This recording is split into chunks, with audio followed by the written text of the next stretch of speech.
সব শেষ হয়ে গেলে আবার নতুন করে শুরু করুন। হ্যালো ভিউয়ার্স, জগৎবার্তার আরও একটি নতুন এপিসোডে আপনাকে স্বাগত জানাচ্ছি। একটা গল্প বলি। 10 ডিসেম্বর 1914-এর ঘটনা।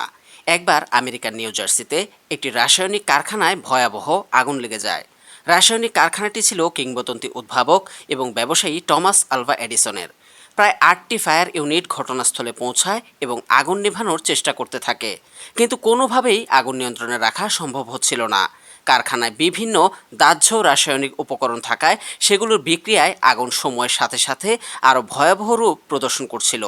এডিসন আগুন নিয়ন্ত্রণের সব চেষ্টা করে একসময় বুঝতে পারলেন কোনো চেষ্টাই বুঝি আর কাজ হবে না। তিনি শান্তভাবে দূরে দাঁড়িয়ে দেখছিলেন।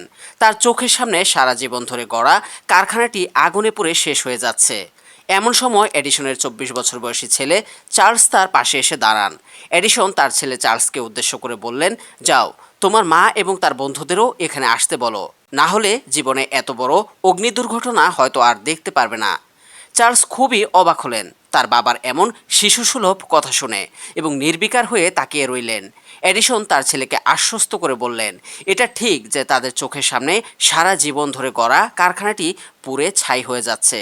তার সাথে সাথে কারখানা গড়ার পর থেকে যত ভুলগুলো তারা করেছিলেন সেগুলোও পুড়ে ছাই হয়ে যাচ্ছে। এডিসন তার ছেলে চার্লসকে বললেন, কাল থেকে তারা আবার নতুন করে কাজ শুরু করবেন। পরদিন নিউ ইয়র্ক টাইমসের দেওয়া এক সাক্ষাৎকারে এডিসন বলেন, যদিও তার বয়স 67 বছর, যদিও আগুনের ভয়াবহতা থেকে তিনি তার সারা জীবন ধরে গড়া কারখানাটি বাঁচাতে পারেননি, তারপরেও কাল থেকে তারা আবার নতুন করে শুরু করবেন। সফল ব্যক্তিরা সবসময় এভাবেই ভেবেছেন।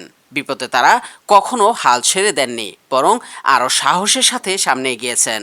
আমরা যারা অনলাইন জগতে কাজ করি, একজন উদ্যোক্তা হতে গেলে অথবা জীবনে সফল হতে গেলে আমাদেরকেও সব শেষ হয়ে গেলে আবার নতুন করে শুরু করার সাহস থাকতে হবে।